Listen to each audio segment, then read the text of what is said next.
Welcome. Welcome to Sacred Ground Community Church and Sangha. I'm Parson Michael, and today, I should know the date. Today is, I don't know the date. May 21st? May 21st, 2023. And our theme today is blindness, perception, and the view. For those of you who may be joining us for the first time, we are a church and a sangha. We are a melding of the beautiful traditions of Buddhism, Christianity, and earth-centered spirituality. And our aspiration is to water beneficial seeds through the teachings of those traditions, through the practices.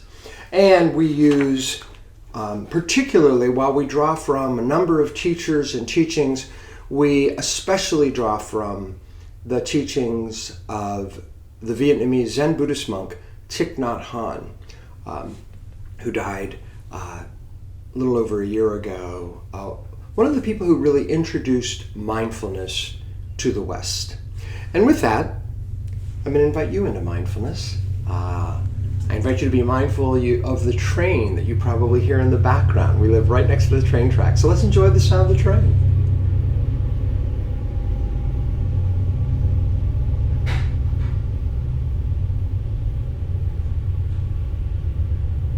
You may hear the rumbling of train cars now and again throughout this service and our other services. And now, let us also enjoy the sound of the bell.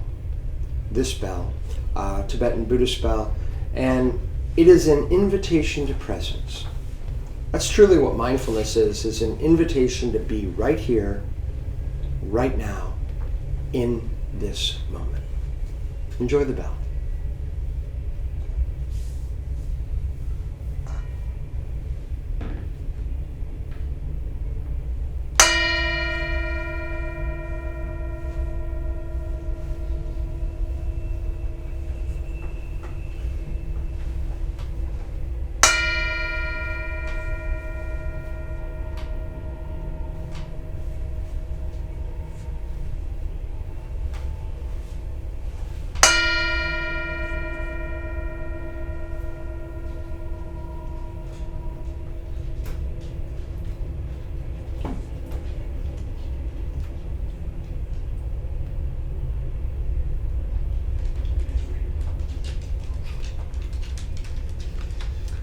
It's kind of funny.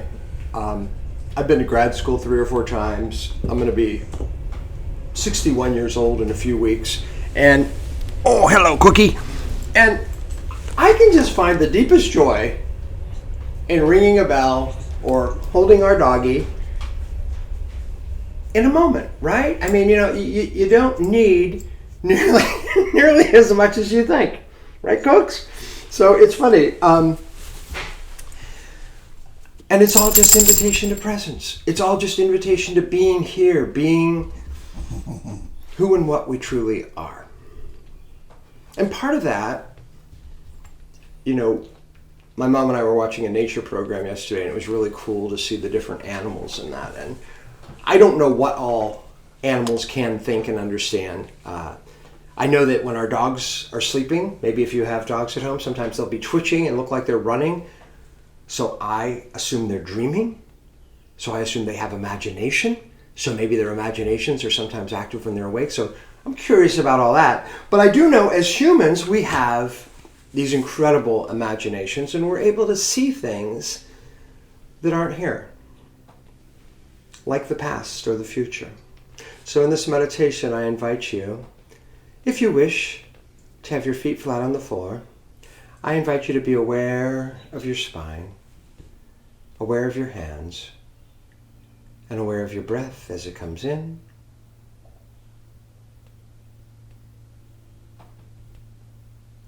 and goes out. And I invite you to imagine that breath going down your spine, expanding your lower back and hips. Breathing in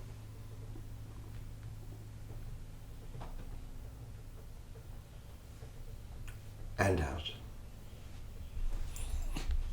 Whatever it might mean to you, just imagine that breath going all the way down your spine, all the way to your hips, your bottom. Imagine that breath going all the way down, expanding you. Breathing in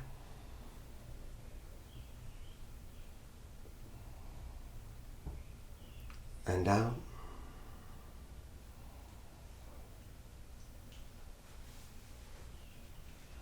In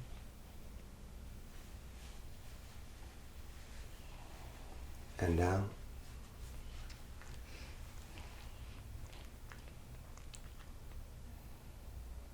In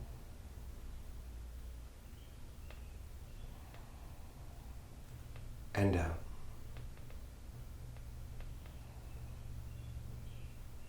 And I invite you to, in this moment, try to remember your 14-year-old self, about 8th or 9th grade, for those of us here in the States. Imagine that 14-year-old self breathing in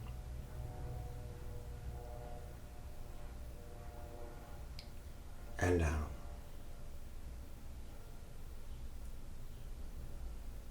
Imagine that 14-year-old self, who you were, looking in the mirror, breathing in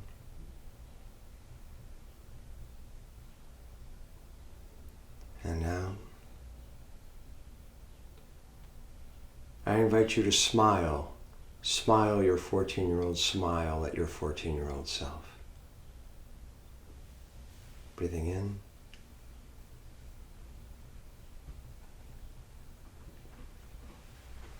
and out. Just in case these have just been words and you haven't really done it, I invite you to try to remember that hairstyle, whatever it was at 14. Picture that on your 14-year-old head. Breathing in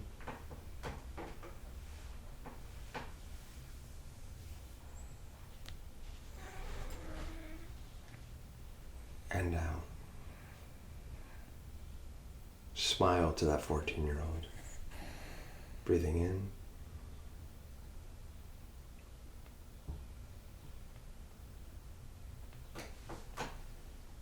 and out.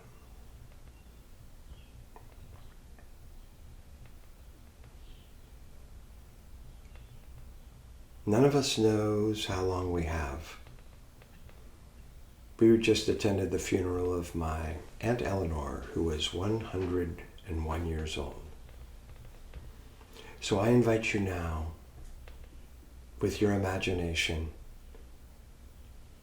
to envision your 101-year-old self. We're not all going to live that long, but you never know. Picture what you might look like at 101. And imagine that 101-year-old breathing in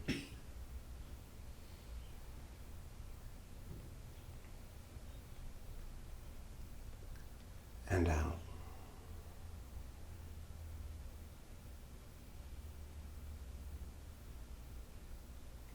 Imagine that 101-year-old smiling and seeing that smile back in the mirror. Breathing in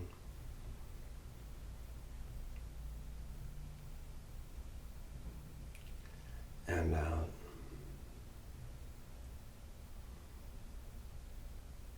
And while there may be little hair or very thin hair, imagine the hairstyle. Breathing in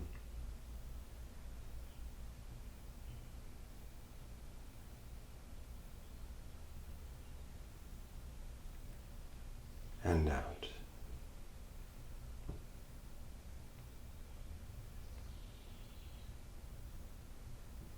They are all you.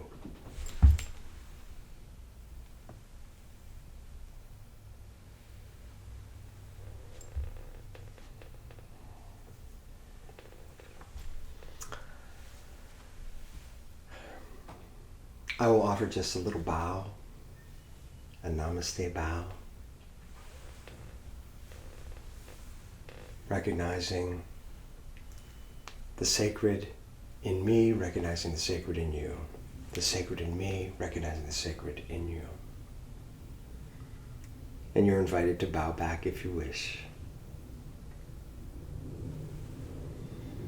And if you have a pet in the room, or a tree out the window, or a friend next to you, you're welcome to bow to them as well.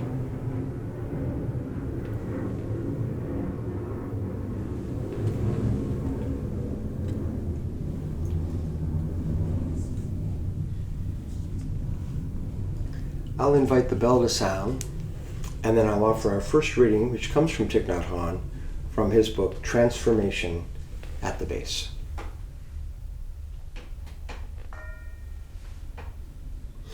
Actually, you know what? I'm going to mix it up a little bit. I'm going to make that our second reading. I'm going to have, are you okay with that? Is that okay? Your throat okay? No? Okay, go ahead. I'm not going to mix it up. I'm going to do the bell, and then I'm going to have this be our first reading.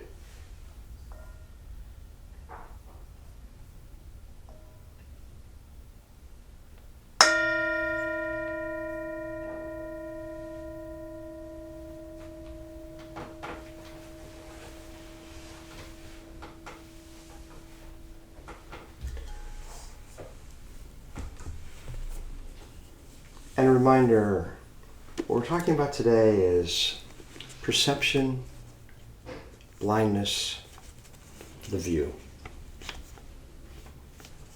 This is from pages 174 and 175 from Transformation at the Base.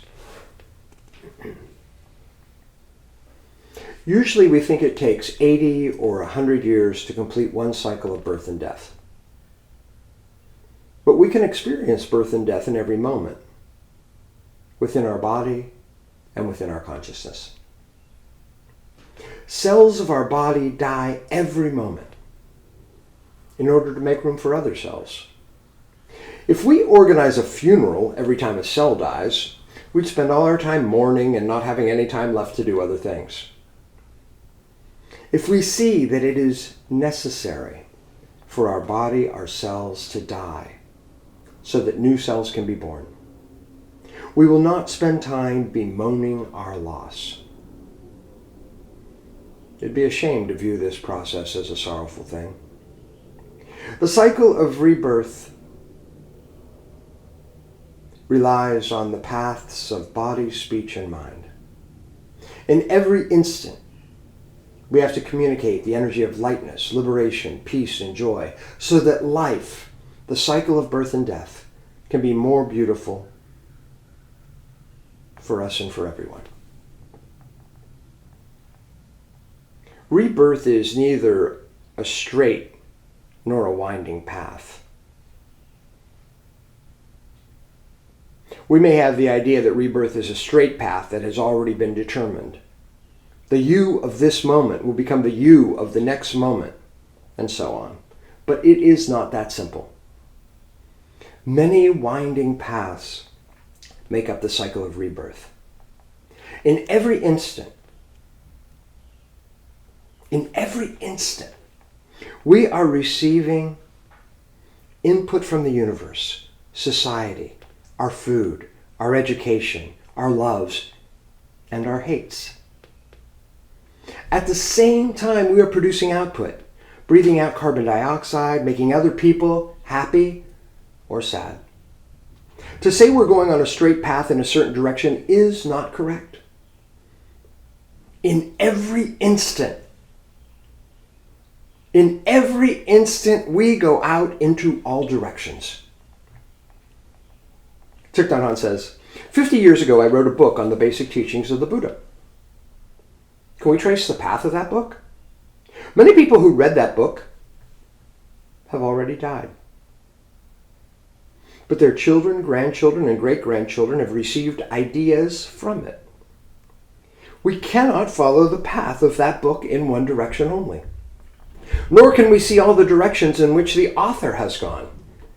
Each time we say or do something, write a line of poetry, disseminate an idea, send a letter, we go out in many, many different directions. Once we've set out in these directions, there's no way we can pull ourselves back to the place we were before. We think that when we arrive at a certain point, we die.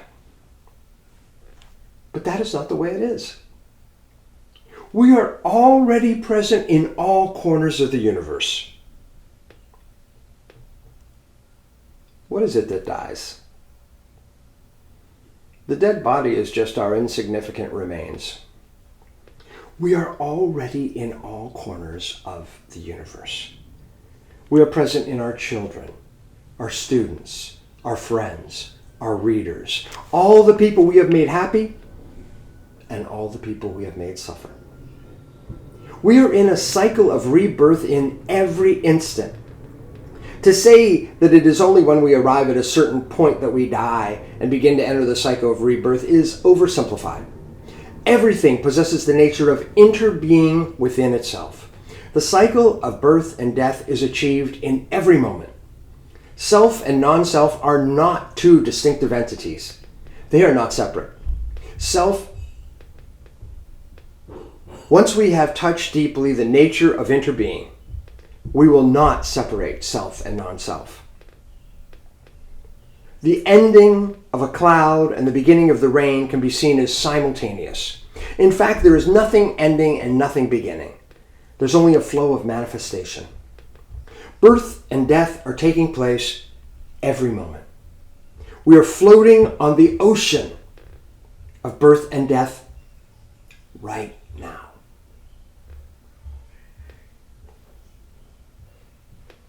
When we are able to see the cycle clearly with our insight and wisdom, we no longer need to be afraid of it. We will know how to enjoy floating on the ocean of birth and death. When we understand this, and our understanding expresses itself in our life, we reach the state of non-fear. If we see it only as a theory, it will not bring us to the state of fearlessness. The state of non-fear is the state of no birth and no death, of not many and not one.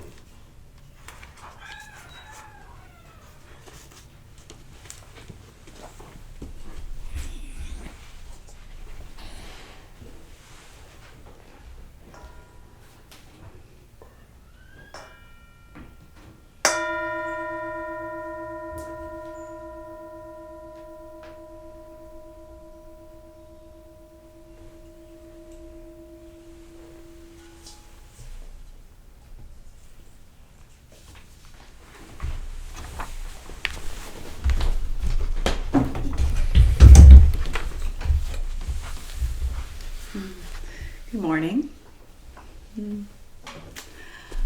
My name is Ollie, for those of you that haven't met me yet. Just a reminder that if you want to participate with us here, and if you are on Zoom or on Facebook Live, just join us in the chat to participate. In just a little bit, we're going to have a Joys and Concerns time, and we'd love for you to express those. But if there's anything else you'd like to participate and let us know about, we'd love to hear it. So just a reminder for that. And I'm going to read our second reading today from Sogyal Rinpoche's The Tibetan Book of Living and Dying. To see directly the absolute state, the ground of our being, is the view. The way of stabilizing that view and making it an unbroken experience is meditation. And integrating the view into our entire reality and life is what is meant by action. As you embody the steadfast stability of the view, you are no longer deceived and distracted by whatever arises, and so cannot fall prey to delusion. It begins to permeate the practitioner's everyday life and action, and breeds a deep stability and confidence. Dujoma Rinpoche says, "Action is being truly observant of your own thoughts, good or bad, looking into the true nature of whatever thoughts may arrive, neither tracing the past nor inviting the future, neither allowing any clinging to experience of joy nor being overcome by sad situations. In doing so, you try to reach and remain in the state of great equilibrium, where all good and bad, peace and distress are devoid of true identity." Realizing the view subtly but completely transforms your vision of everything. When the view is there, thoughts are seen for what they truly are, fleeting and transparent, and only relative. You see through everything directly as if you had X-ray eyes. You do not cling to thoughts and emotions or reject them, but welcome them all within the vast embrace of Rigpa. What you took so seriously before, ambition, plans, expectation, doubts, and passions, no longer have any deep and anxious hold on you, for the view has helped you to see the futility and pointlessness of them all, and born in you a spirit of true renunciation. Remaining in this clarity and confidence, truly perfecting this practice, allows all your thoughts and emotions to liberate naturally and effortlessly, so that your thoughts and emotions become like writing and water and painting in the sky. As Padmasambhava says, and this is the attitude we all should have. Though my view is as spacious as the sky, my actions and respect for cause and effect are as fine as grains of flour. That's the end of the reading.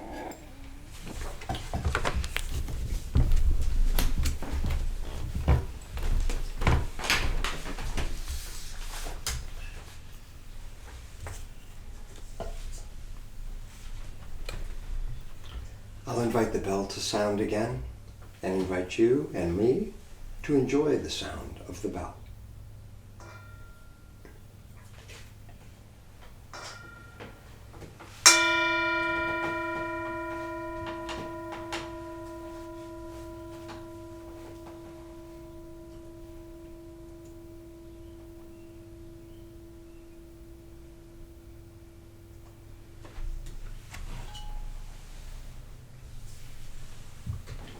Ollie mentioned that you can join us through the comment section on Facebook or on Zoom if you're joining us live on Zoom.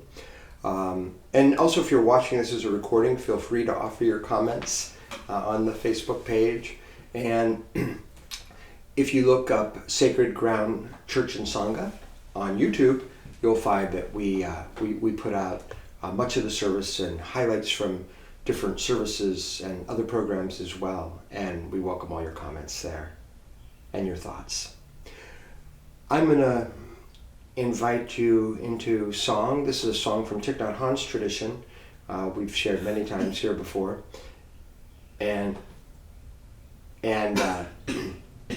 if you would like to participate in our program, we've had people on the other side of the country who've been part of a service because they felt like they'd like to do that and do a reading or offer a song.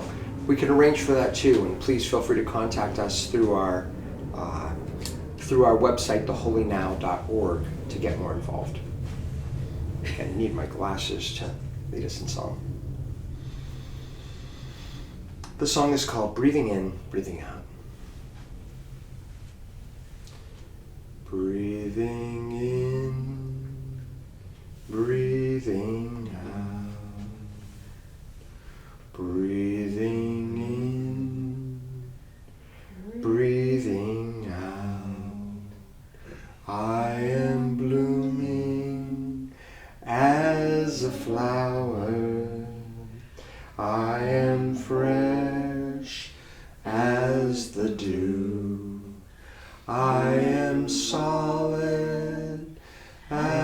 as a mountain. I am firm as the earth. I am free. Breathing in, breathing out. Breathing in, breathing out. I am water, reflecting what is real, what is true.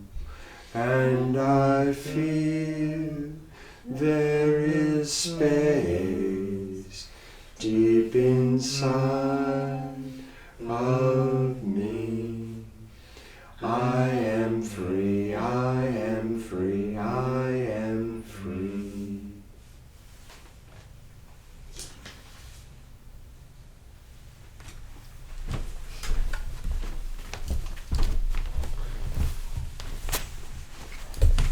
Our third and final reading today will come from the Gospel of John. And it comes from chapter 9, verses 1 through 17. Again, reminding you, our focus is perception, blindness, the view.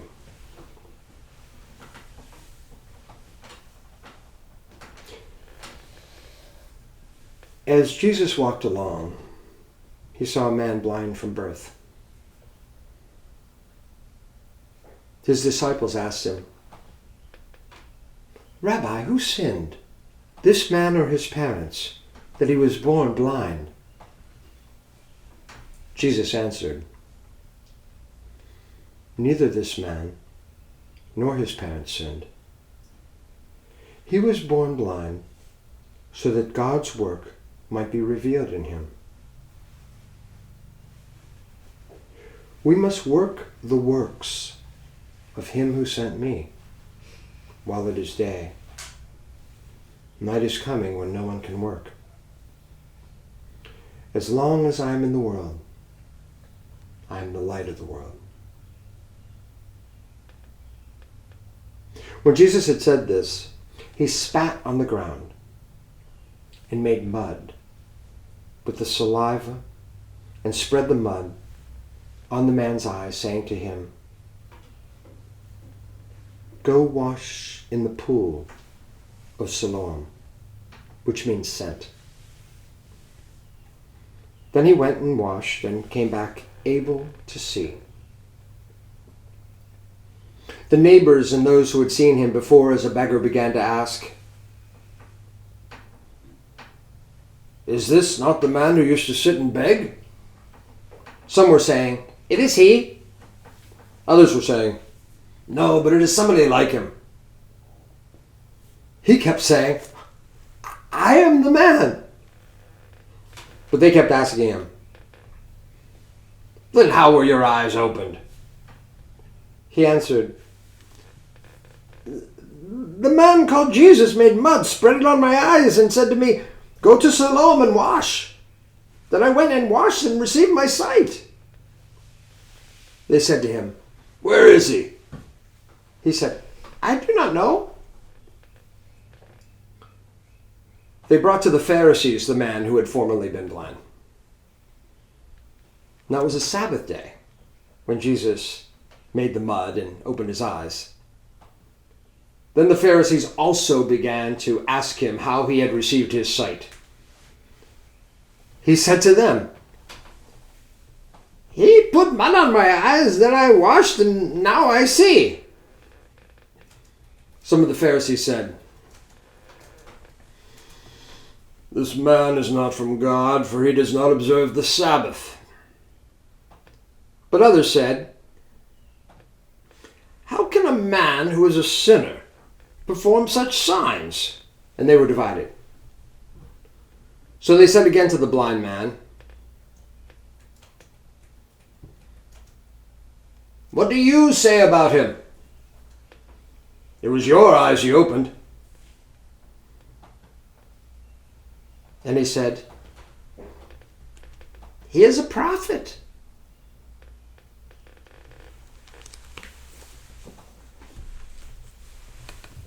A reading from the Gospel of John, chapter 9.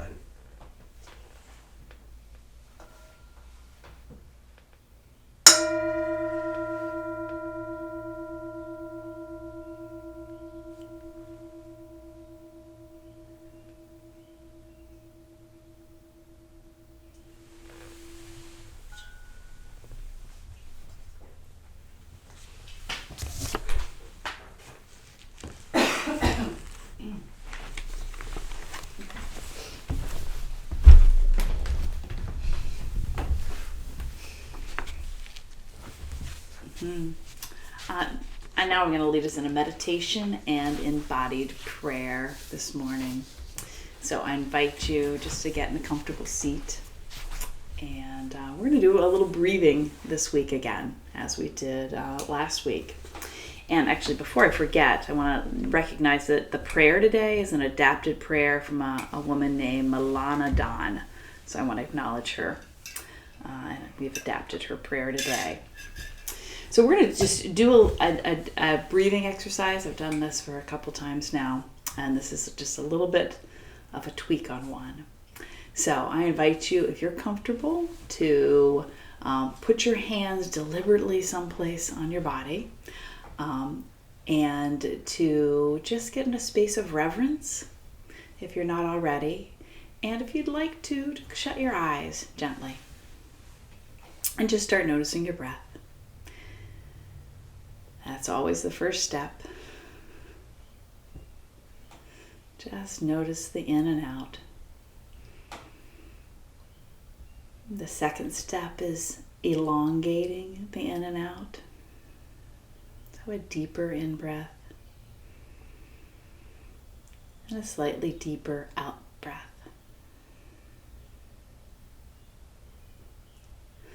The third step I'm going to ask you to do today is to add a pause at the end of the inhale. Kind of pause at the top of your breath just for a few seconds. And then after your exhale, pause again before you take that inhale. So let's just do that a few times.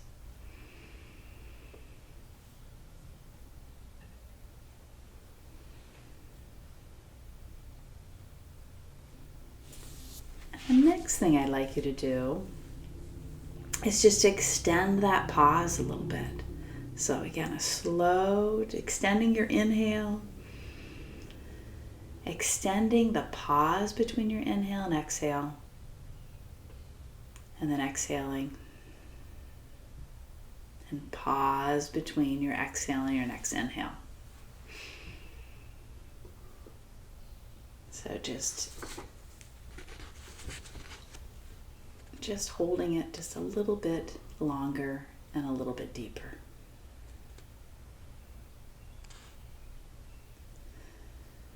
And so the next step I'm going to ask you to do is that when you are in that pause, I want you to see what you can notice in your body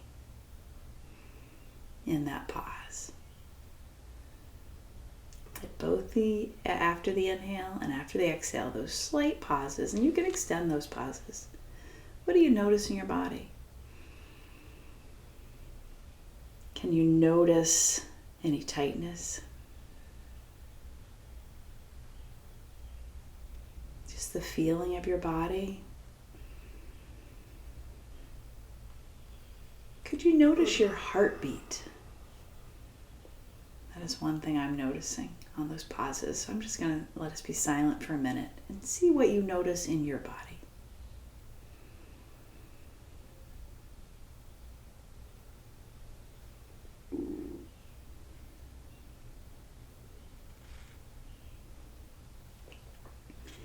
And then during those pauses, and with whatever you notice, maybe you notice that you really want to, again, breathe again, like after your exhale. Do you want to breathe in? Do you feel that need to breathe out after that pause? And then can you recognize that feeling, those feelings you're feeling inside your body as your spark of life?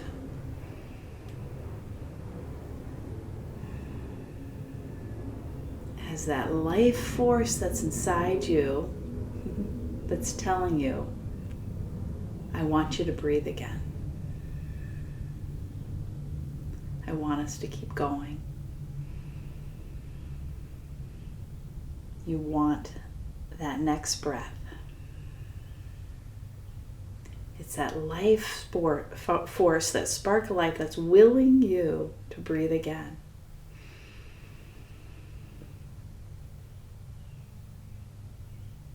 Can you connect with that life force during this breathing exercise a little bit deeper? And we might call that life force our soul, or maybe we'd call it the ground of our being, as it said in the last reading. I invite you to do this week. I've been doing this breathing this week, and it's pretty powerful. The life that I feel during those pauses. In and out. And now our prayer. Great Sacred, help me to recognize that the spirit of life that moves through my body also moves through this earth. Help me to see that our bodies are celestial bodies. Stardust sparkles in my bones. Help me to notice that the ocean roars through my cells and streams along my interior, mixing with the minerals of the land. Help me to observe that when I breathe the sigh of the trees and the leaves, I am also nourished by the sunlight they capture. Help me to glimpse that I am interconnected with the expression of life in this world. Help me to realize that the wind is my breath and I move to the rhythmic cycles orchestrated by our orbit through space. Help me to trust the divine order perfected over eons, knowing I am held in life's eternal embrace, and to be awakened to the divine in every other being surrounding me. Help me live in gratitude of all and in wonder. Peace and amen and amen.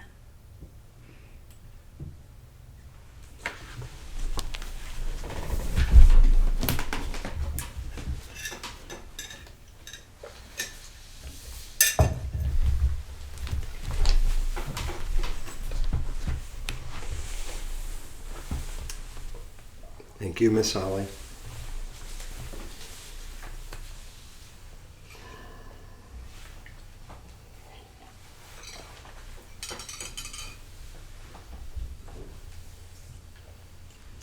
I'll invite the bell to sound once again.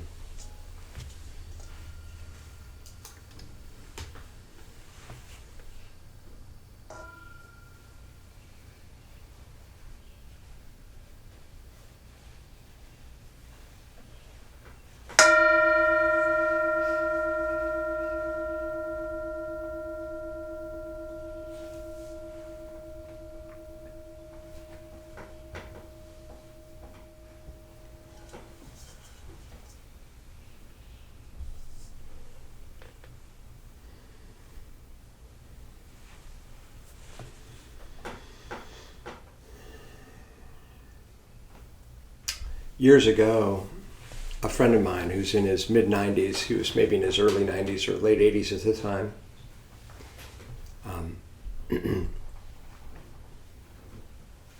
knowing of my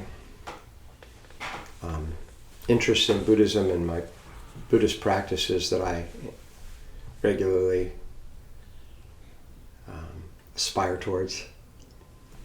He also knew that when I was an undergraduate at Youngstown State University that my major was psychology, and I had the incredible blessing and opportunity to study under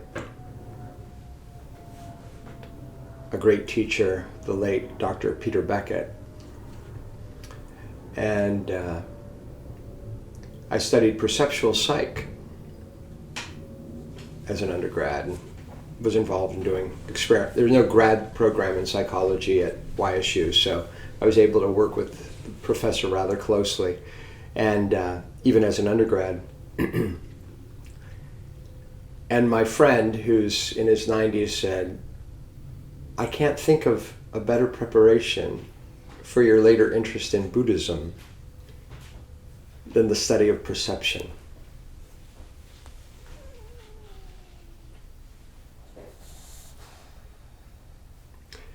And I think of the words of the Buddha, where he said, wherever there is perception, there is deception.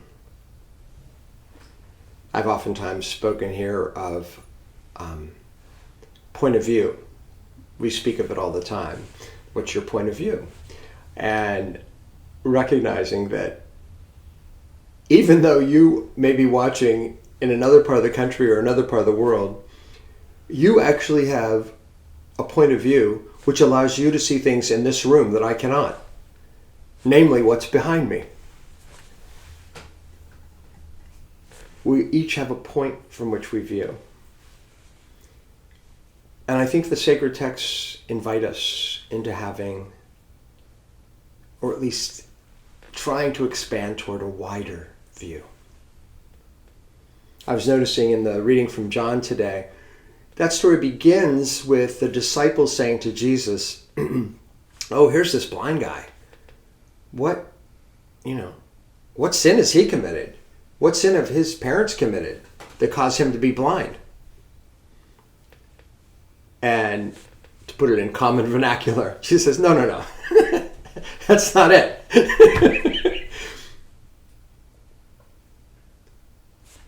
Even there, we have Jesus starting to heal the blindness in his disciples.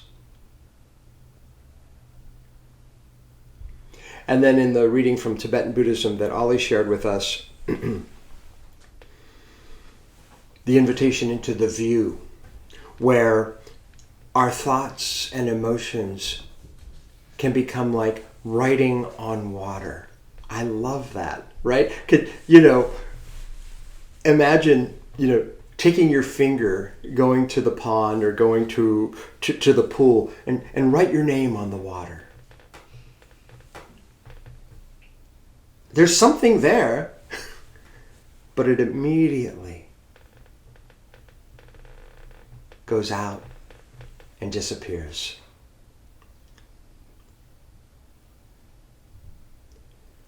I don't think I'm going out on a limb to say that many times in my life, and sadly, I'm sure I could come up with an example from the last couple of days, but throughout my life, I'll get caught in some thought or some emotion, and it is all-consuming. Oh my gosh, I can't believe this happened, or what am I going to do about this and such? And it's so hard to let go of it, right? I can't even hardly notice the dog or my spouse or my family or my friends or the trees. I'm just caught in this thought. I'm caught in this emotion. I can't perceive the rest.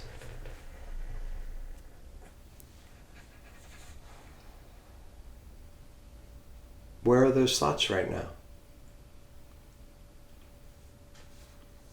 What happened to those emotions? Writing on water.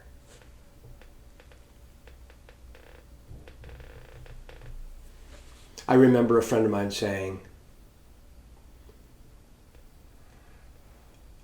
I have years ago lost friendships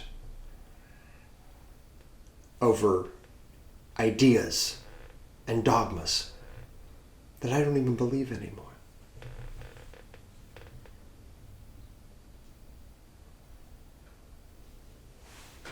I mentioned earlier that we were at the funeral of my Aunt Eleanor, the last of my aunts and uncles. I've had 18 of them, I think, pass in my lifetime.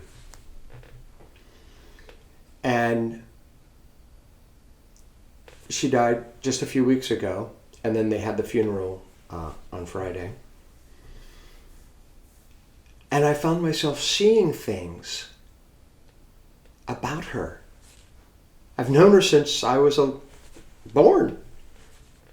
But I found myself seeing anew. I've appreciated my Aunt Eleanor. I love my Aunt Eleanor. But I found myself seeing new facets. And seeing ways that she had impacted me and my children. Our non-separateness.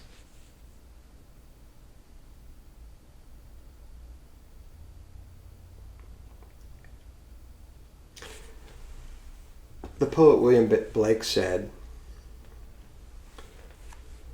"If the doors of perception were cleansed,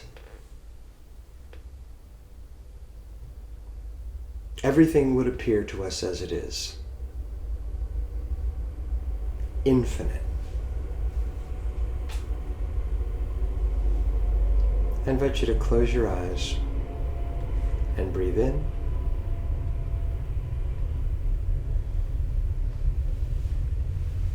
And out.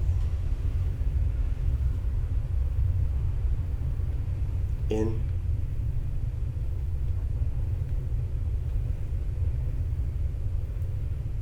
And out.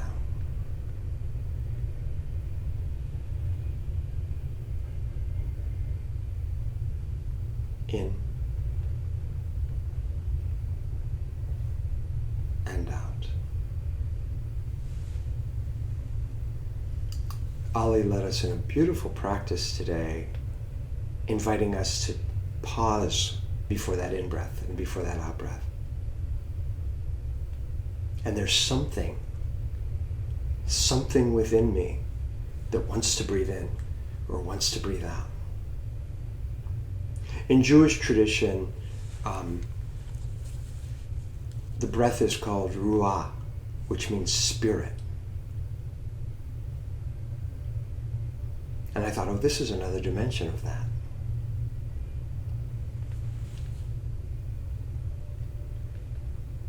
I just got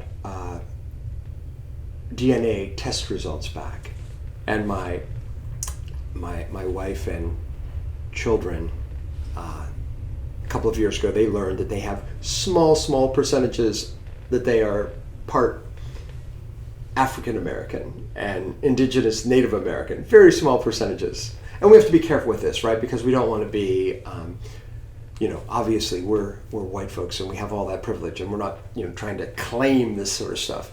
At the same time, just in our hearts, it's lovely to think that this is part of who we are. You cannot pull that out. I cannot pull out Aunt Eleanor, and you cannot pull out some ancestor, even if they were 7 or 9 or 15 generations or 30 generations back. I did this DNA stuff and found that I have, I think it's 0.2% Jewish. And I thought, oh, lovely. The complexity. That which we don't see.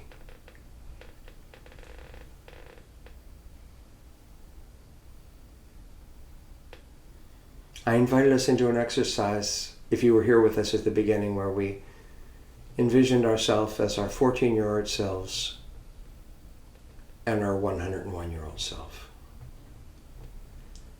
I invite you into that again. I invite you to breathe in being that 14-year-old.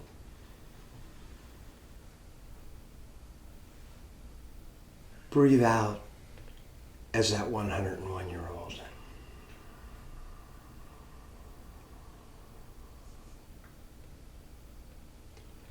Let that 101-year-old breathe in.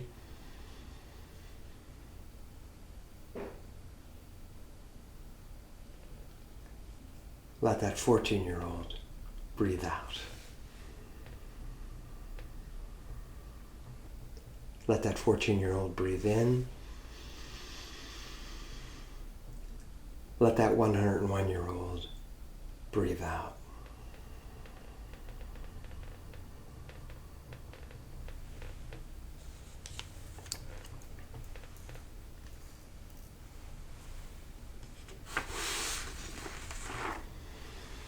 Thich Nhat Hanh, in the reading we shared today, speaks of no death, no birth.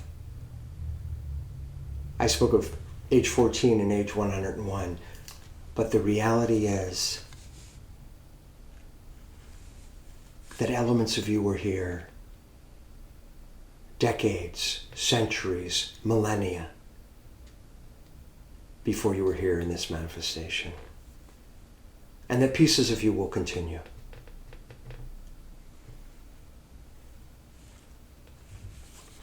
The Roman Catholic priest, and I may mispronounce his name, I apologize for that, Jake Emperor, he speaks of breaking the imperialism of the one-dimensional meaning. I love that phrase because I think sometimes when we read our Judeo-Christian Bible, we tend to think, okay, what's the one right meaning? And we could talk about this Bible story with Jesus, and I love the fact that he is taking the mud, taking Mother Earth, and that's part of the work with his saliva in terms of the healing of this man. Just as I love Ollie's sharing of the breath, and that breath that we're breathing in the same air as our pets, as our ancestors, as the dinosaurs, that we are so deeply spiritually connected to this earth in so many lovely ways. And I don't know, perhaps Jesus was able to do something and this man physically could not see and now could. But I want to invite you to think in terms of blindness in another way today. And yet also I'm going to still touch upon miracle. I'm going to still touch upon miracle because that's part of the gift of, as Father Emperor says, moving beyond the one-dimensional.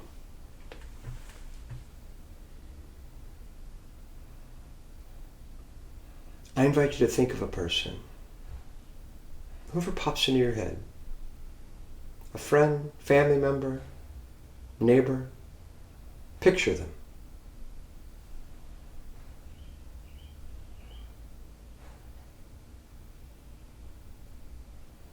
Hopefully you have someone in mind. I have a friend in mind. Now picture them at age 14.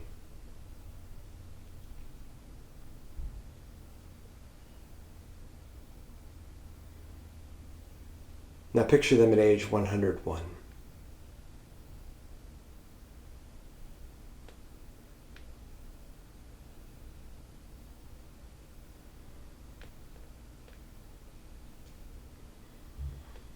Now picture some aunt of theirs, and if they didn't have an aunt, maybe a woman in the community. Of course, you could pick an uncle or a man, but we'll just go with aunt right now, who was an influence on them. Imagine that person. Perhaps you've met them, perhaps you never have.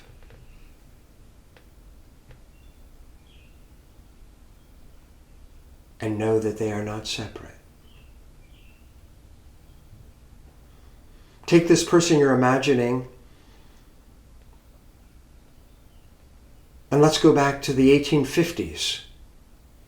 And picture some person walking down the street somewhere in the world in the 1850s, one of the ancestors of that person. Go back to medieval times and picture somebody, some ancestor of this person.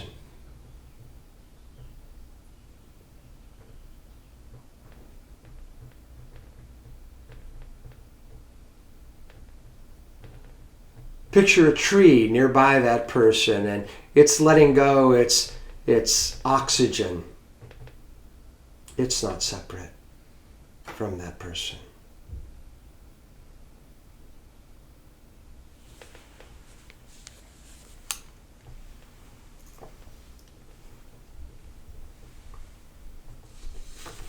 if the doors of perception were cleansed, everything would appear as it is. Infinite. A closing story about blindness. Several years ago, there was a person who said some nasty things about me. And they made sure that a lot of people heard these things. And I probably deserve to have some nasty things said about me once in a while. I've not been a perfect human being. I've done this or that or whatever. But this person didn't know me. They were a friend of a friend. Why were they doing this to me? I was so upset. I had maybe met this person once or twice at a party. I didn't know them. Why are they attacking me? Why are they making me suffer? We were once at some public event, and my wife Ollie said, "Oh, you know that person? She's there." I'm like, "Where?" I wanted to go up and give her a piece of my mind. And I can't recall exactly, but I think my wife was like, "I'm not going to tell you exactly which one it was." Because she knew I would go up and give a piece of my mind. It wouldn't necessarily be a good thing. Why would this person do this to me? What? Evil. It's terrible. Well, over a course of time, I learned a little bit about this person. Not a lot, just a little bit about some of their circumstances, some of their little pieces to their life that weren't so pleasant, maybe. And then I was in a mindfulness group, actually one of our Sacred Ground men's mindfulness groups. And for whatever reason, on this particular day, years later, I started thinking about this person. And I started sharing about them. And I said,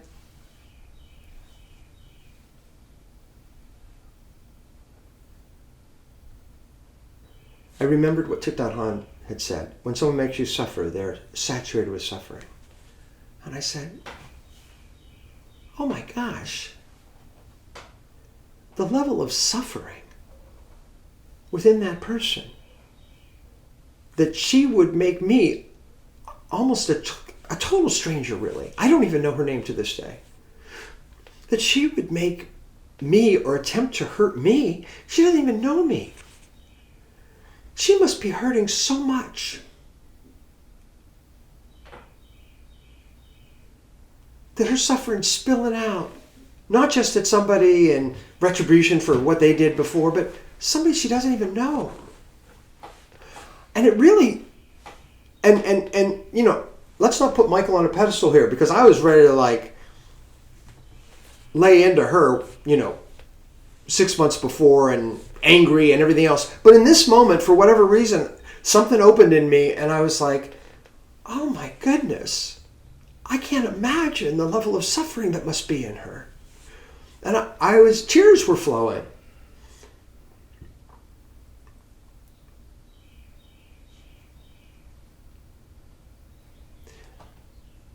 And maybe that's part of the blindness that Jesus wants to heal in us.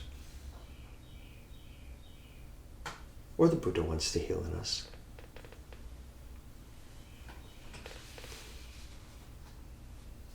And the miracle. Less than 2 weeks later, might have been a week later.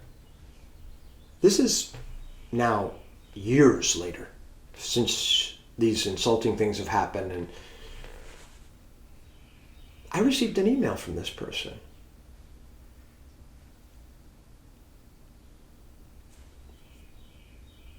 Apologizing.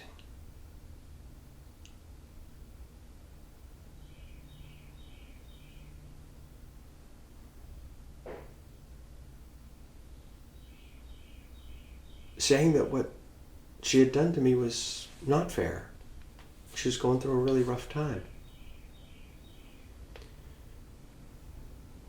There's confidentiality in that men's group. No one there, I don't think anyone there knew her. I didn't know her name. I didn't mention her by name.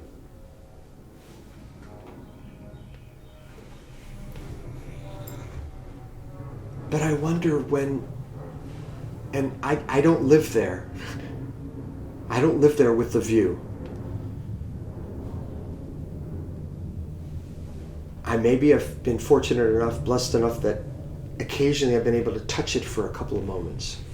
But I wonder if when we open those doors of perception, when we start to see the infinite complexity, when we start to see how the thoughts and emotions are just flowing by, this person who seems to be this solid entity is made of all this else. I wonder if when we start to see that, when we start to move beyond the one-dimensional, I wonder if the Great Sacred just uses that sometimes as opportunities to open us to the magic and to the miracles. Maybe.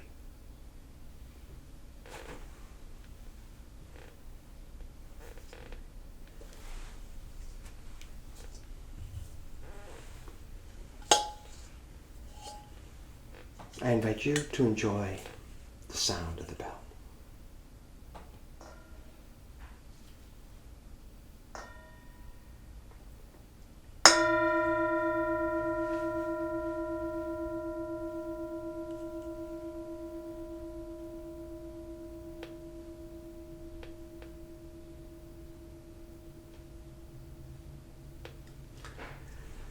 Thank you for choosing to spend your valuable time with us here at Sacred Ground.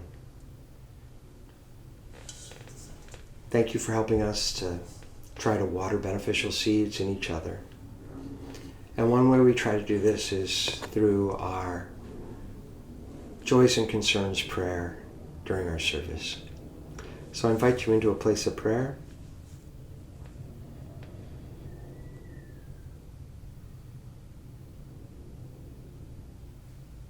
And I invite you through the comment section, if you're live on Zoom, even if you're watching this as a recording, if you'd like to share any of your prayers aloud, your joys, your concerns,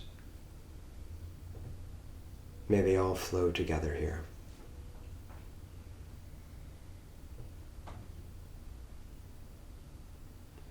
Great Sacred, help us to open our hearts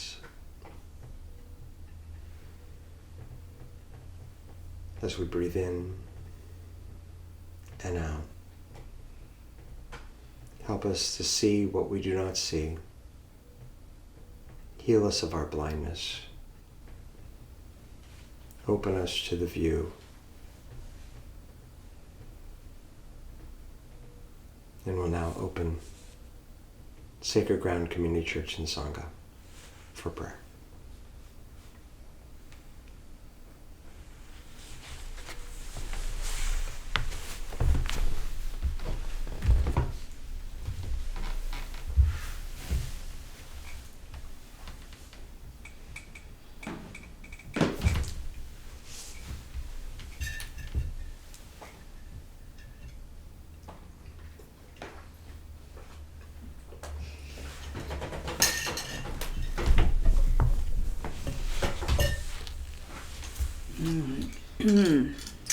I have some prayers that have been in my heart and that I actually said that we would mention here today. Sarah, who comes here quite frequently, she, one is her husband. They're the newly married people. Her husband and her, probably her, had COVID. Her husband has COVID right now. So prayers to them on their healing. I think they are healing from that. But she had mentioned here a month or so ago about her nephew who was going to get a bone marrow transplant, and that's going to happen this Wednesday. So prayers to Peter and then his sister, just a little bit older sister Jane, who will be donating that bone marrow. So prayers to their family, prayers to Peter and to Jane this week on that surgery and on the healing after that surgery. And I just want to mention some blessings. It was such a blessing to be able to go to this funeral, as Michael said, and to connect with family members that probably haven't seen for about a year and a half. And just what a blessing to be able to have a car, to be able to get us there. And just this beautiful time I got to spend with my son driving for about 16 hours. That was so lovely. And just spring and everything growing right now and going into summer. And just my heart is filled. I hear the birds outside, even though we have our doors and windows closed right now. It's a little chilly, but just the beauty of this time of year. And I am soaking it in and so appreciating it.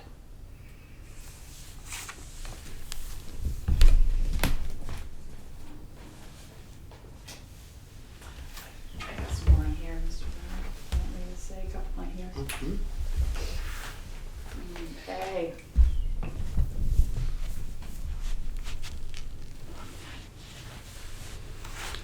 Oh, so we have here on Facebook, Shannon says, prayers for my aunt who has ovarian cancer and my mom who has Parkinson's. Prayers. And a joy that she's going to a Disciples of God group at a church in St. Louis, and picnic and bingo. So joys for that. Wonderful. Oh, and also another aunt having surgery. Prayers. Let me just look and see if there's any more here. I think that's it for now. Thank you for sharing.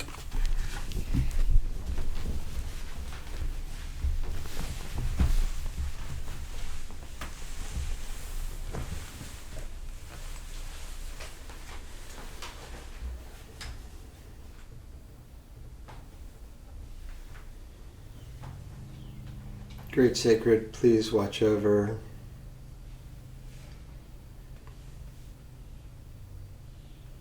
my cousins who are dealing with the loss of their mother and grandmother. And please watch over all people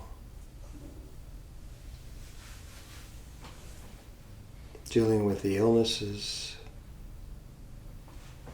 the accidents, the loss of their loved ones.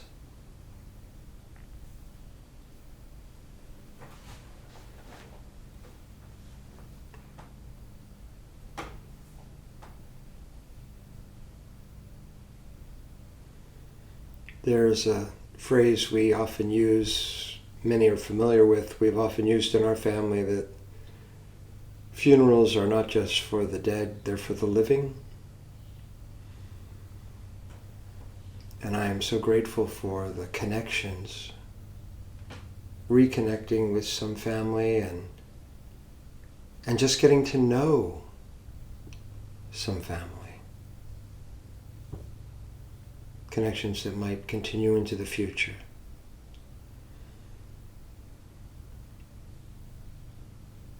Great Sacred, these are challenging times. There's lots of loneliness and anxiety and fear. Thich Nhat Hanh tells us that with the view, we can move beyond fear. Beyond fear.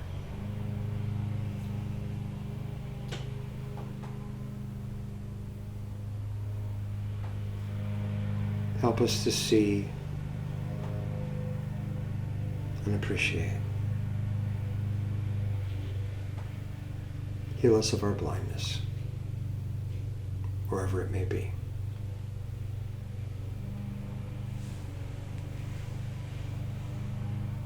Peace and amen. And amen.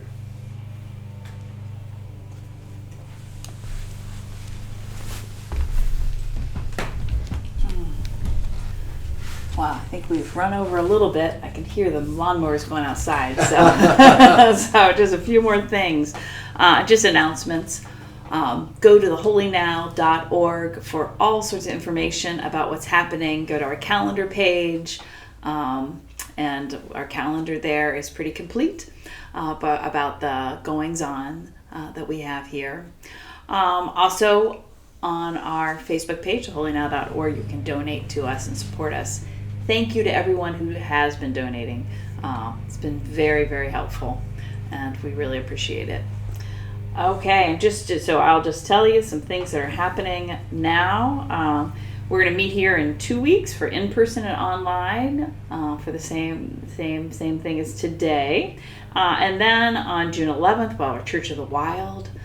We did that last week, I think. That was lovely, lovely being outside. So if you're here in the Central Ohio area, join us for Church of the Wild. And if you're not, we will post our readings and our order of the things that we do if you would like to do that where you are. It was just a lovely opening of the soul. We're going to have another men's group here the first Wednesday in June, on June 7th. That will be here, and available on Zoom. So if you're any place in the country, you can join that men's group. And also, I'm going to be leading yoga May 26th. The next one will be this coming Wednesday. So if you're here in Ohio, in Central Ohio, you could join us for that. And you have to RSVP for that because we've kind of got a little space. So please RSVP if you want to come to that. And lastly, again, we are having our Eco Mindfulness Retreat on July 15th here in Central Ohio. And we keep saying there's going to be more information coming soon, but there really, really is. It is a full day retreat here at Blacklick Woods in Central Ohio. And finally, you can see more of what we have to offer on YouTube now. Gentle Embers Media has been putting shorts up on YouTube and our whole services. So you can see things on Facebook. We also now see it an awful lot on YouTube, on our YouTube channel, Sacred Ground. Thanks for joining us. Have a lovely rest of your day. Michael will lead us out in prayer.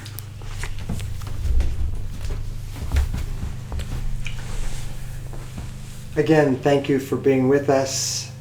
I'll invite the bell to sound. Enjoy the sound of the bell.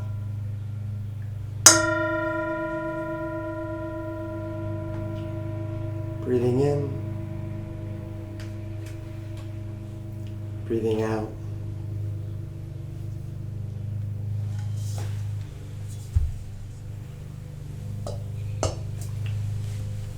And we'll say, Great Sacred, help us so that we may see, feel, listen and hear, grow, and expand in the view. Peace to all of you. Peace to our world. Peace and amen.